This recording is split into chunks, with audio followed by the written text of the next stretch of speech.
Chers amis, je suis heureux de vous retrouver maintenant pour une nouvelle étude sur ce texte d'Apocalypse. Et nous allons finir d'examiner le chapitre 12 et nous allons voir qu'après sa chute, Satan a poursuivi la femme. C'est ce que nous allons lire dans le chapitre 12 à partir du verset 13. Je vous invite à le lire avec moi. Quand le dragon vit qu'il avait été précipité sur la terre, il poursuivit la femme qui avait enfanté l'enfant mâle.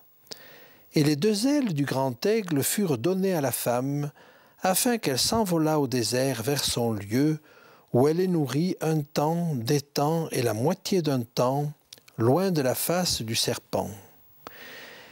Et de sa bouche le serpent lança de l'eau, comme un fleuve derrière la femme, afin de l'entraîner par le fleuve. Et la terre secourut la femme. Et la terre ouvrit la bouche et engloutit le fleuve que le dragon avait lancé de sa bouche. Et le dragon fut irrité contre la femme. Et il s'en alla faire la guerre au reste de sa postérité, à ceux qui gardent les commandements de Dieu et qui ont le témoignage de Jésus. Et il se tint sur le sable de la mer. Voilà donc ce que nous avons à voir maintenant. Le dragon va poursuivre la femme, et puis il va poursuivre la postérité de la femme. Et nous sommes obligés de reconnaître qu'il y a là une certaine difficulté. Jusqu'à présent, nous avions perçu le dragon comme étant Satan, bien sûr, mais l'Empire romain en particulier, c'est-à-dire que Satan se cachait derrière l'Empire romain. Et c'est bien Hérode, le représentant de l'Empire romain, qui avait cherché à détruire Jésus dès sa naissance. Mais cette période-là a duré quelques siècles et elle s'est terminée en 313, quand Constantin y a mis fin. Ainsi donc, il va falloir voir comment Satan va poursuivre la femme, derrière quelle institution, derrière quel programme il va se cacher pour atteindre sa cible. De son côté, la femme est protégée. Et elle est protégée parce qu'elle est emmenée sur des ailes d'aigle. Des ailes d'aigle lui sont données. Alors, dans la symbolique qui est la nôtre au sujet de l'aigle, nous voyons le rapace qui fond sur sa proie. Mais dans la symbolique biblique, c'est autre chose. Bien sûr qu'on retrouve le rapace qui fond sur sa proie, mais il y a aussi le côté protecteur. L'aigle, c'est celui qui protège sa couvée. Et manifestement, ici, c'est le rôle protecteur qui est développé. Alors, j'aimerais vous amener à travers deux textes de l'Ancien Testament qui vont nous aider à comprendre ce qu'est cette protection au désert. Le premier se trouve dans le livre d'Osée, au chapitre 2, les versets 16. C'est pourquoi, voici, je veux l'attirer et la conduire au désert, et je parlerai à son cœur. Là, je lui donnerai ses vignes et la vallée d'Accord comme une porte d'espérance. Et là, elle chantera comme au temps de sa jeunesse et comme au jour où elle remonta du pays d'Égypte. Je dois signaler que pour certaines versions, le verset 14 est reporté au verset 16 et que donc pour certains, ce sera les versets 16 à 18. Mais l'idée est la même. Il s'agit d'une protection. Et je vous invite à regarder dans le livre du Deutéronome ce qui se passe pour que nous comprenions mieux ce qu'est le désert. Car la portion de l'Éternel, c'est son peuple. Jacob est la part de son héritage. Il l'a trouvé dans une contrée déserte, dans une solitude aux effroyables hurlements. Il l'a entouré, il en a pris soin. Il l'a gardé comme la prunelle de son œil, pareil à l'aigle qui éveille sa couvée, voltige sur ses petits, déploie ses ailes, les prend, les porte sur ses plumes. L'Éternel seul a conduit son peuple, et il n'y avait avec lui aucun Dieu étranger. Il l'a fait monter sur les hauteurs du pays, et Israël a mangé les fruits des champs. Il lui a fait sucer le miel du rocher, l'huile qui sort du rocher, le plus dur. C'est une évocation de ce que Dieu a fait pour son peuple à la sortie d'Égypte. En effet, le temps de la sortie d'Égypte et le temps du désert auraient pu être un temps redoutable. Mais Dieu, au désert, un désert aux effroyables hurlements, nous est-il dit, dans un désert épouvantable, Dieu a nourri son peuple. Il l'a d'abord porté sur des ailes d'aigle, et puis s'en est occupé, il l'a gardé. Telle est l'image de l'aigle qui veille sur sa couvée. Alors, c'est Dieu lui-même qui a protégé la femme, c'est-à-dire l'Église, c'est-à-dire son peuple, qui est parti au désert. Et effectivement, on est obligé de comprendre que si l'Empire romain a été le premier persécuteur de l'Église, ça s'est calmé pendant un certain temps, pendant la période constantinienne, c'est-à-dire au IVe siècle de notre ère, mais en moins d'un siècle, l'Église de persécuter est devenue persécutrice. Et là, à ce moment-là, la persécution ne vient plus de l'extérieur de l'Empire romain, elle vient de l'intérieur. Et l'Église va devenir persécutrice pour ceux qui ne sont pas d'accord avec elle. Et elle va poursuivre de manière très dure les hérésies. Alors on va nous dire pendant combien de temps va durer cette situation au désert. Nous le retrouvons au verset 14 que je relis avec vous. Et les deux ailes du grand aigle furent données à la femme afin qu'elle s'envolât au désert vers son lieu où elle est nourrie un temps, des temps, et la moitié d'un temps loin de la face du serpent. Elle est nourrie loin de la face du serpent un temps, des temps et la moitié d'un temps. Mais au verset 6 du même chapitre, on nous avait dit que le dragon poursuivait la femme au désert pendant 1260 jours. Ces deux périodes correspondent bien évidemment. Mais pour arriver à 1260 jours, ça nous permet de comprendre, et ça nous aidera pour les autres prophéties datées, qu'un temps égale un an.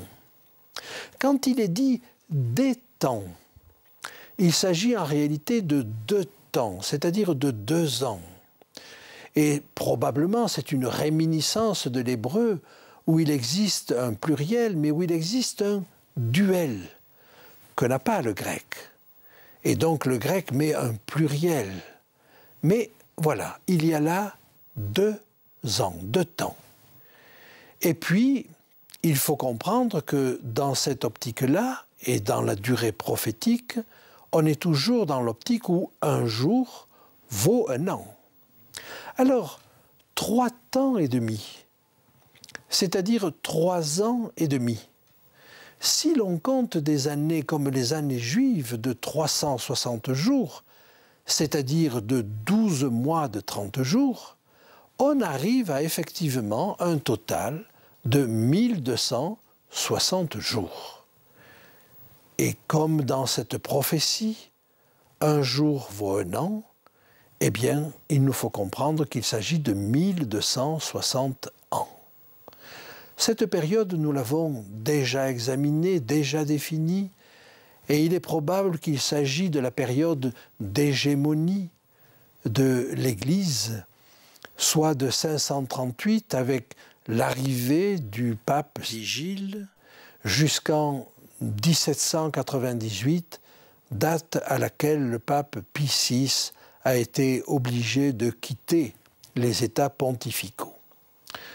Bref, cette période, nous l'avons déjà vue, et j'aimerais revenir à la femme qui est au désert, et qui au désert est loin de la face du serpent.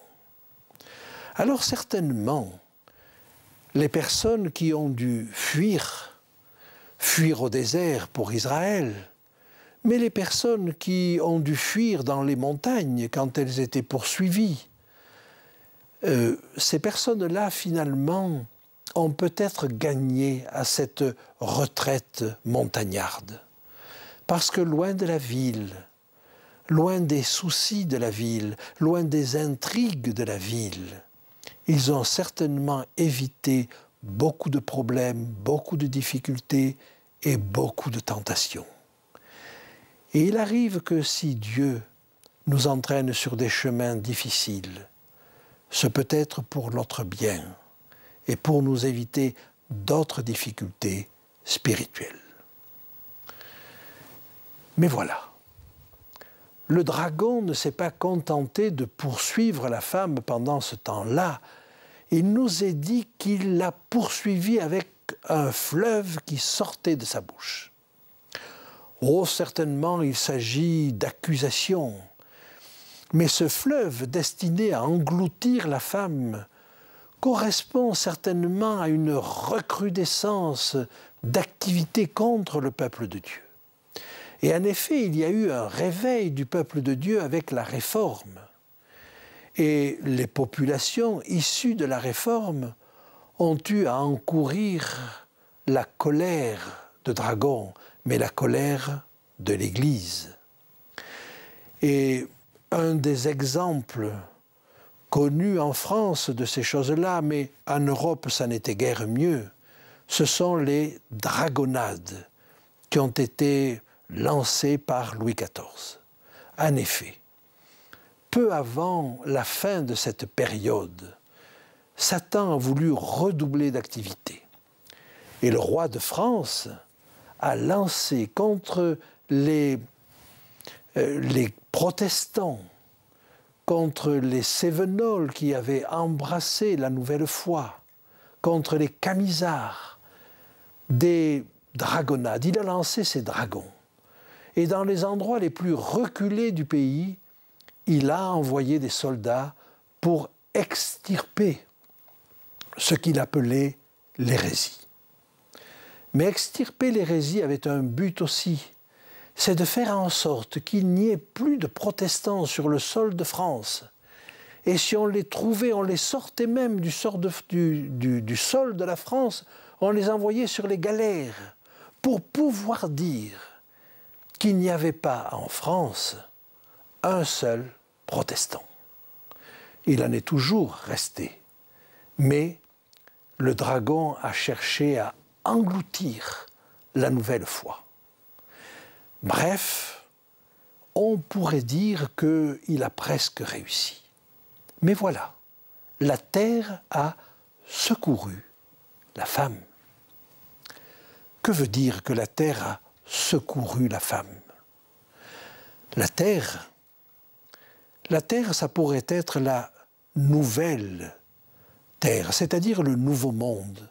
Ce nouveau monde qui a été découvert et qui a permis aux chrétiens de partir. Et on sait qu'en 1620, le Mayflower, la fleur de mai, a abordé sur les côtes des Amériques avec à son bord des pèlerins, les pères pèlerins comme on les a appelés. Et il y avait là une terre nouvelle qui a permis l'accueil de cette population. Mais le dragon fut irrité contre la femme.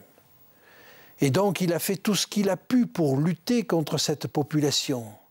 Et il l'a fait non seulement en Europe, mais effectivement il l'a fait aussi aux États-Unis naissants. Bref, ce mouvement extraordinaire s'est peut-être perverti parce que il nous est dit dans le texte que Satan est allé faire la guerre au reste de sa postérité. Et on peut penser que s'il a fait la guerre au reste de sa postérité, c'est peut-être que la femme commençait à déraper par rapport à la foi. Et le texte va définir la postérité, le reste de la postérité, avec deux caractéristiques. Deux caractéristiques précises que nous allons lire ensemble. Et le dragon fut irrité contre la femme, et il s'en alla faire la guerre au reste de sa postérité, à ceux qui gardent les commandements de Dieu et qui ont le témoignage de Jésus. Deux caractéristiques, ceux qui gardent les commandements de Dieu et ceux qui ont le témoignage de Jésus. Alors, dans le mouvement protestant, la réforme n'a pas toujours considéré la loi comme il aurait fallu qu'elle la considère. Certains groupes, les anabaptistes par exemple, ou les sabbatistes, ont compris l'importance de garder la loi. Ils ont compris que la remise à l'honneur de la grâce, qui était nécessaire, la remise à l'honneur du salut par la foi et non pas par les œuvres, absolument nécessaire après cette longue période du Moyen-Âge, n'écartait pas la loi. J'aimerais confirmer cela à travers un texte que nous pouvons lire dans l'Évangile de Matthieu, au chapitre 5 et au verset 18.